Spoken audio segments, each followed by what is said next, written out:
여러분 안녕하십니까. 충남 서해안에 대설특보가 내려진 가운데 오늘 서천 춘장대에 40cm 가까운 눈이 쌓이는 등 그야말로 눈폭탄이 쏟아졌습니다. 쌓인 눈이 얼어붙으면서 도로를 달리던 버스와 제설차가 충돌하는 등 교통사고도 잇따랐습니다.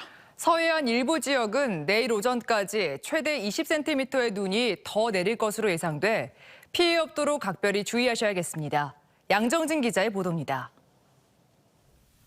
앞유리가 부서진 버스 한 대가 전봇대를 들이받은 채 서 있습니다. 서천군 마서면 장항역 사거리 인근 도로에서 버스와 제설차가 충돌한 건 오늘 낮 12시 4분쯤. 빙판길을 달리던 차량들이 미끄러지면서 발생한 이 사고로 버스 승객 등 20명이 다쳐 병원으로 옮겨졌습니다. 오전 9시 11분쯤엔 비인면의 교차로에서 5톤 화물차가 앞서가던 버스와 부딪혀 버스 승객 2명이 병원으로 옮겨지는 등 대설경보가 내려진 서천군에서 사고가 잇따랐습니다. 폭설로 고장난 차량이 늘면서 카센터에는 차를 고치려는 손님들로 종일 발 디딜 틈이 없었습니다. 오는데 미끄러갖고 헛바퀴 돌아갖고 그래갖고 타이어 교체하러 왔어요. 이 갓길을 다 교체해야죠. 4개를 다 미끄러우니까. 눈길에 미끄러우니까. 주민들도 혹여 사고라도 날까 이른 아침부터 비닐하우스를 뒤덮은 눈을 치우고 집 앞 도로에 쌓인 눈을 쓸어냈습니다. 자동차 가진 사람 입장에서는 불편하잖아요. 사고 우려도 있고. 저 같은 경우 집 앞에 이렇게 앉히면 누가 낙성이라도 하면 40cm에 이르는 폭설이 내린 서천에선 유치원과 초중학교 10곳이 임시 휴업했고 보령과 예산, 홍성 지역에선 45곳이 등교 시간을 늦췄습니다. 또 서해안 여객선 7개 항로의 운항이 중단되고 서천군 판교면과 보령시 청라면 등 도로 4곳의 출입도 통제됐습니다. 대전과 세종, 충남은 오늘 밤 대부분 눈이 그치겠지만 서해안 일부 지역은 내일 오전까지 5에서 15cm, 최대 20cm 이상 눈이 더 쏟아지겠습니다. 기상청은 서해안을 중심으로 무거운 눈이 긴 시간 이어지는 만큼 축사와 비닐하우스 등 시설물 피해를 비롯해 빙판길 교통 안전에 주의할 것을 당부했습니다. TJB 양정진입니다. 오늘 낮 12시 54분쯤 대전 유성구 국방과학연구소에서 폭발 사고가 발생해 60대 직원 1명이 숨졌습니다. 국방과학연구소는 화약 저장실에서 건물 측면이 반파될 정도로 큰 폭발 사고가 발생해 정연 퇴임한 뒤 재채용된 61살 계약 직원 1명이 숨졌다고 밝혔습니다. 이어 해당 직원이 점검 작업을 위해 화약 저장실에 들어갔는지 여부 등을 동료들의 증언을 통해 확인 중이라고 설명했습니다. 소방당국도 장비 24대와 인력 80여 명을 현장에 투입했고 군과 경찰 등 관련 기관은 정확한 사고 경위를 조사하고 있습니다. 대전에서 발생한 전세 사기 피해자 가운데 20, 30대가 86%를 차지하는 것으로 나타났습니다. 지난 19일까지 대전시에 접수된 전세 사기 피해자는 모두 1,393명으로 이 가운데 30대와 20대가 1,199명을 차지했고 40대가 117명, 50대는 46명이 피해 접수를 했습니다. 주택 유형별로는 젊은 층이 많은 다가구 주택 거주자가 1,022명으로 가장 많았고 지역별로는 서구 518명, 유성구 440명 순이었습니다. 한편 현재까지 전세 사기 피해 지원 특별법에 지원을 받을 수 있는 피해자는 899명에 그치고 있습니다. 100년의 역사를 자랑하는 청양 구기자는 뛰어난 맛과 품질 때문에 전국적으로 유명한 특산물이죠. 그런데 중국산 구기자를 청양 구기자로 속여 수억 원을 챙긴 일당이 붙잡혔습니다. 조형준 기자의 보도입니다. 농산물 품질관리원 단속반이 경북의 한 통신 판매업체 창고에 들이닥칩니다. 창고 한편에 가득 쌓여있는 포대를 열자 검붉은 구기자 열매가 나옵니다. 국내산으로 판매됐지만 모두 중국산 구기자입니다. 이처럼 중국산 구기자 25톤가량을 국내산으로 속여 전국적으로 유통, 판매한 일당이 적발됐습니다. 특히 구기자 특산지인 청양산으로 속여 팔았는데 지난 2020년 3월부터 지난해 5월까지 판매한 금액이 8억 원에 이릅니다. 이쪽은 청양산 구기자, 이쪽은 중국산 구기자입니다. 소비자들이 눈으로 봤을 때 쉽게 구분할 수 없다는 점을 범죄에 악용했습니다. 구기자 외에도 중국산 여주 3톤을 분말로 가공해 여주 주산지인 천안산이라 속여 1억여 원 상당을 판매한 사실도 드러났습니다. 이들은 소비자들을 속이기 위해 국내산인 것처럼 가짜 산지 증명서까지 만드는 치밀함을 보이기도 했습니다. 일당은 이 같은 수법으로 중국산보다 최대 4배까지 높은 값의 농산물을 팔아 2억 5천만 원 상당을 챙겼습니다. 청양산 구기자가 전국의 구기자 산지로 유명하다 보니 이 명성을 이용해서 청양산 100%로 판매를 했고, 농관원은 범행을 주도한 80살 유통업자 A씨와 46살 통신판매 업체 대표 B씨를 구속하고 나머지 공범 3명을 불구속해 검찰에 넘겼습니다. 이들은 조사 과정에서 혐의를 전면 부인하거나 증거 인멸 시도까지 한 걸로 알려졌습니다. 농가로는 지나치게 가격이 저렴하거나 원산지 표시가 없는 농산물 등에 대해선 적극적으로 신고해 줄 것을 당부했습니다. TJB 조형준입니다. 국내 연구진이 병원에 가지 않고도 우울증 여부를 자가 진단할 수 있는 기술을 개발했습니다. 개인정보 유출이나 사생활 침범 우려 없이 언어 사용 패턴을 스마트폰으로 분석해 사용자의 정신 건강 상태를 손쉽게 진단할 수 있습니다. 보도에 조혜원 기자입니다. 스마트폰으로 주고받은 음성과 문자 메시지가 실시간으로 분석되면서 사용자의 정신 건강 상태가 표시됩니다. 정신 건강과 관련해 건강하다부터 전문가 상담이 필요하다까지 진단이 내려집니다. 스트레스와 불안감, 감정 지수도 그래프로 표시돼 손쉽게 확인할 수 있습니다. 카이스트 전기 및 전자공학부 이성주 교수 연구팀이 스마트폰의 언어 사용 패턴을 자동으로 분석해 정신건강 상태를 모니터링하는 인공지능 기술을 개발했습니다.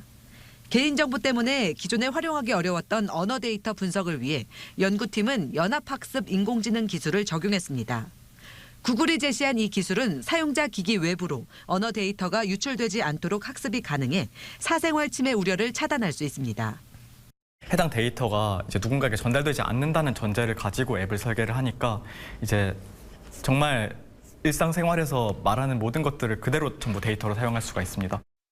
대량으로 주어지는 언어 데이터를 효과적으로 활용할 수 있도록 업무 시간보다는 저녁 시간, 가족, 친구들과 나누는 대화에 중점을 두고 분석을 수행하도록 학습시켰습니다.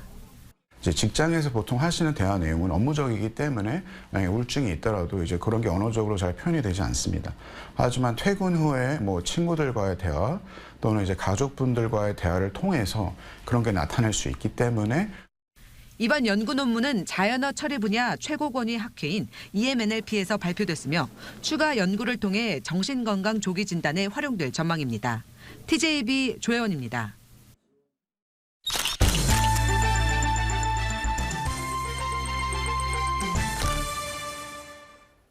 단도직입 인터뷰. 오늘은 현직 의사이자 여자 프로복싱 세계 챔피언전을 앞두고 있는 순천향대 의대 설여경 교수님과 함께하겠습니다. 안녕하십니까? 안녕하세요. 네, 우선은 의대 교수로 근무하는 것도 굉장히 바쁘실 텐데 여기에 더 에너지를 쏟아 부어야 될 프로포서까지 한다는 것은 굉장한 일인데 이 두 가지 삶을 선택한 이유가 궁금합니다.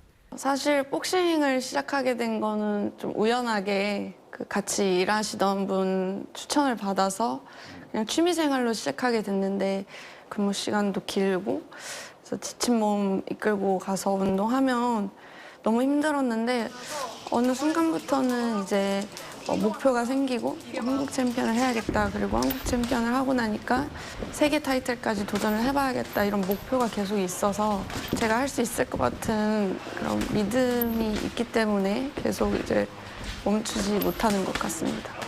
지금까지 8전 7승 1무, 그중에 5번은 KO승인데 이 정도면 놀라운 재능입니다. 이게 천부적 재질인지 아니면 노력의 결과인지 궁금합니다. 둘 다 있습니다. 제 생각에 다른 주변 여성 선수들이나 그냥 일반 분들 봤을 때도 제가 어렸을 때부터 조금 힘이 센 편이기는 했고요. 네. 그렇다고 열심히 안 하면 사실 복싱이라는 운동은 선수들이 운동량이 진짜 많거든요. 그래서 열심히 안 하면은 또 좋은 결과가 나올 수 없는 운동이어서 저는 다른 선수들이랑 비교했을 때도 제 운동량이 적다고는 절대 생각하지 않습니다. 그리고 세계 챔피언에 오르게 되면은 바로 은퇴하신다고 들었는데 이제 선수 생활을 그만둔다는 얘기인지요? 제가 사실 운동이 워낙 힘들기 때문에 그런 말 좀 입에 달고 살긴 하거든요. 네. 사실 막 한국 타이틀 준비할 때도 한국 챔피언까지 하고 그만해야 되나 뭐 그런 생각도 하고 그랬는데 일단은 너무 큰 목표를 처음에 잡으면 더 지치는 것 같아서 그래서 지금도 일단은 힘들어서 세계 타이틀 하면은 은퇴하고 싶다 이런 생각도 있는데 정확한 거는 그때 가봐야 알 것 같습니다. 아마 계속 경기 결과도 좋고 많은 응원을 받으면은 또 힘내서 더 할 수 있을지도 모르겠습니다. 선천적으로 이제 뭐 운동하기에는 이제 발가락이 좀 많이 불편한 부분이 있어서 복서하기는 좀 어렵지 않나라는 이제 얘기도 있었는데 그걸 극복하신 거죠? 네. 원래 태어날 때부터 한쪽이 발가락이었고 그래서 신발 사이즈도 많이 차이가 나고 사실 복싱 신발은 잘 맞는 신발도 잘 없고요. 근데 사실 어렸을 때부터 계속 그래왔던 거라서 사실 몸이 어느 정도 적응한 게 있긴 한데 복싱할 때 경기력에 큰 영향을 줄 만큼은 아니라고 생각하고 뭐 운동을 많이 하면 그런 건 다 보완될 수 있어서 뭐 저는 사실 크게 신경 쓰고 있지는 않습니다. 지금 이제 현직 그 소아과 교수로 이제 재직 중이시잖아요. 앞으로도 계속 아이들의 질병을 돌보는 의사로 이제 봉직하실 생각인지 궁금합니다. 대학병원에 남아서 있을 생각인데 제가 지금 신생아분과에서 일하고 있거든요. 근데 신생아분과에서 일하는 게 좀 잘 맞아서 지금은 만족하면서 일하고 있습니다. 이제 소통하기는 어려워서 이제 아이들 진찰할 때 어려움이 있긴 한데 그거는 이제 오래 일하면서 경험이 쌓이다 보면 이제 신체 진찰이나 어떤 생체 징후 같은 것들로 파악할 수 있고 신생아들의 그 특유의 귀여움으로 훨씬 일하는데 긍정적인 것 같습니다. 워낙 애기들은 사실 누가 봐도 신생아들은 귀여울 수밖에 없잖아요. 오늘 말씀 고맙습니다. 감사합니다.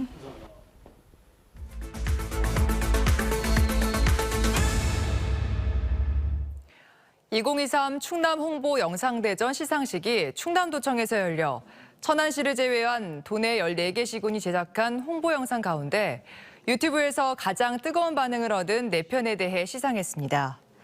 최우수상인 충남도지사상과 충남도 의회 의장상은 아산시와 금산군이 각각 수상한 가운데 우수상인 TJB 사장상은 공주시와 홍성군이 각각 수상했습니다.